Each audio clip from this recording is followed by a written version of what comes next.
Boa noite a todos. Santa paz do Senhor e Salvador Jesus Cristo. Hoje, neste nome, em nome do Senhor Jesus Cristo, novamente estamos no ar para levar mais uma mensagem, uma palavra, que o título dela é assim: o direito de Deus sobre a terra. Vamos falar algo, o direito de Deus sobre a terra. Então lá Salmo 24, 1, diz assim: do Senhor é a terra e a sua plenitude, e o mundo e aqueles que nele habitam. Profecia não cumprida próxima. Então lá no Salmo 27, capítulo, no versículo 2. Esta profecia está dividida em 3 partes, como se vê no embolso de Salmo 24, o capítulo 1b, o versículo. Deus criou a terra, lá em Gênesis 1:1. Portanto,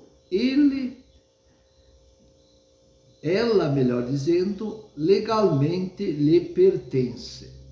Então, lá no versículo 1:1 ali de Gênesis, né?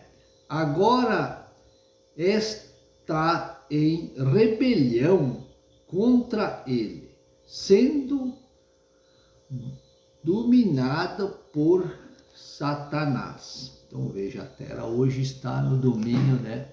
Como diz aqui na palavra, de Satanás, e pelos poderes malignos. Lá 2 Coríntios, no capítulo 4, no versículo 4. Sempre os versículos que eu estou citando tem sempre mais explicações.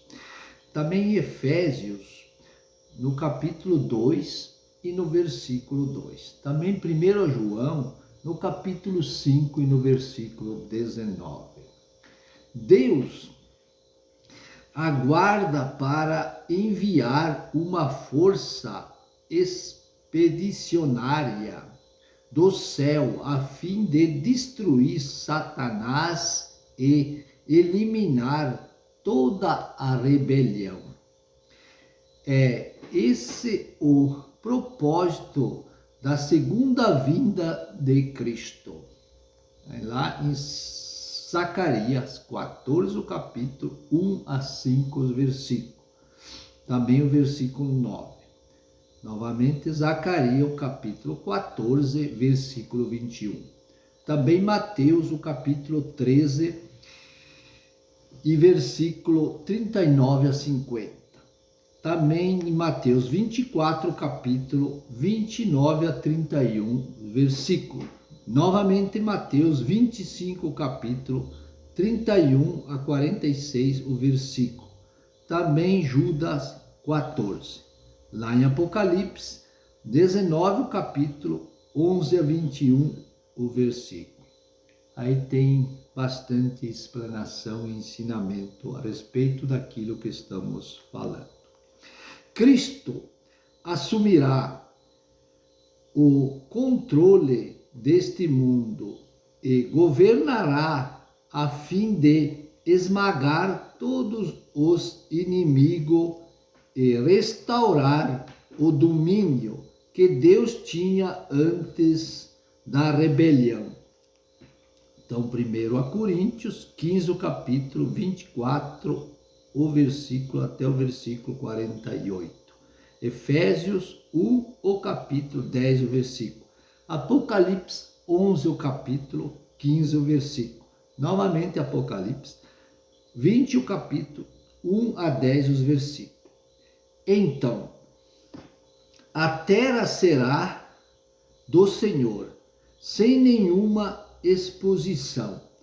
Todos que nela vivem serão salvos e cumprirão o plano que Deus idealizou para Adão, antes que este pecasse.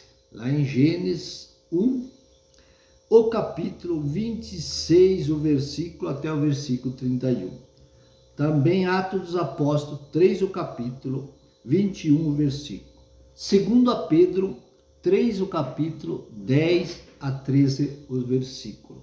Também Apocalipse 21, capítulo 22, o versículo.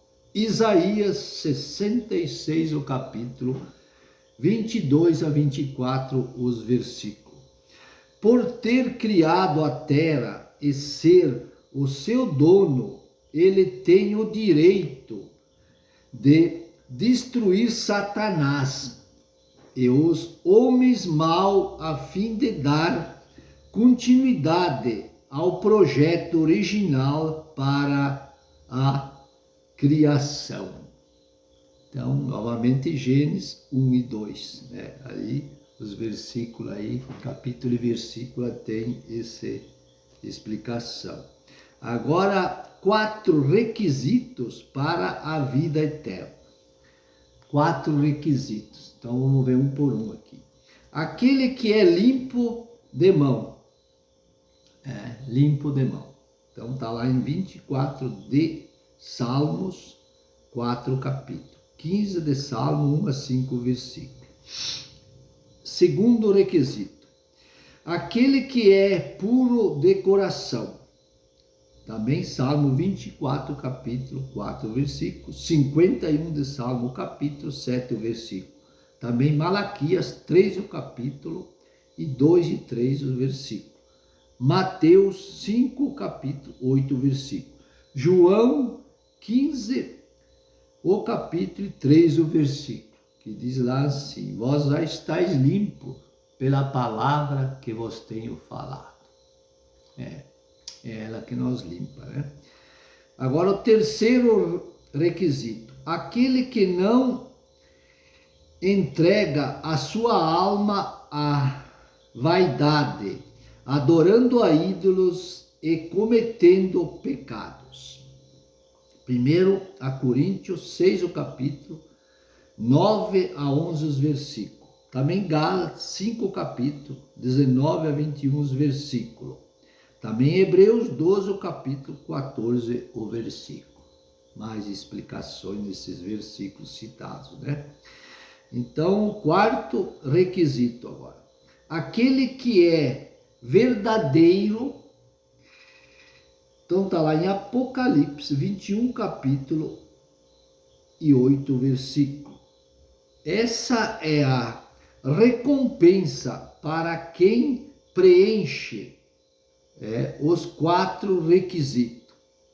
Tem a recompensa para aqueles que preenchem esses 4 requisitos. Então eu vou ler em Salmos 15, de 1 a 5. Vamos ver aqui mais. O Senhor, quem habita no teu tabernáculo, quem morará no teu santo monte? Aquele que anda sinceramente, pratica justiça e de coração fala a verdade. Aquele que não difama com a sua língua, nem faz mal ao seu próximo, nem aceita nenhuma afronta contra seu próximo. Aquele cujos olhos o reprovam e desprezado, mas honra os que temem ao Senhor. Aquele que mesmo que jure com prejuízo pessoal, não muda. Aquele que não empresta seu dinheiro com usura, nem aceita peitas contra o inocente, que faz isto, nunca será abalado. Então veja, quem faz as coisas corretas nunca será abalado, como diz a palavra. Aquele que honra, aquele que nem com prejuízo, como diz aqui a palavra, ele não muda. Quer dizer, o sim, sim, ou não, não. Ou seja, a verdade ter que ser sustentada. Como Deus sustenta a palavra dele para cada um de nós, que nós estamos de acordo com a palavra, nós seremos justificados, santificados, seremos restaurados, se tornamos seus filhos, herdeiros da promessa de nosso Deus, sempre através da cruz, do sangue derramado por nós, pecadores. Então temos que reconhecer isso, cada um de nós. A forma de nós crescer e subir a um certo patamar, nós temos que se humilhar. Nós temos que viver a realidade da palavra, da verdade. Ser humilde, sincero, honesto. Assim cabe a Deus, com os seus olhos atentos, com os seus ouvidos ouvindo, como nós clamamos, como se diz a oração que é feita no justo, vale muito mais que muitas outras coisas. Então, que fiquem essas palavras neste dia abençoado que Deus nos tem dado novamente. Agradeço também a YouTube por sempre dar oportunidade que a palavra chegue nas famílias, nos lares. Que Deus continue sempre abençoando todos quantos, no nome do Senhor Jesus. Que Jesus possa estar na casa, no trabalho, nos corações, na vila, nos lares das pessoas, aonde elas estão assistindo e ouvindo. Que sirva isso por fortalecimento espiritual, hoje, amanhã e sempre. Amém e amém.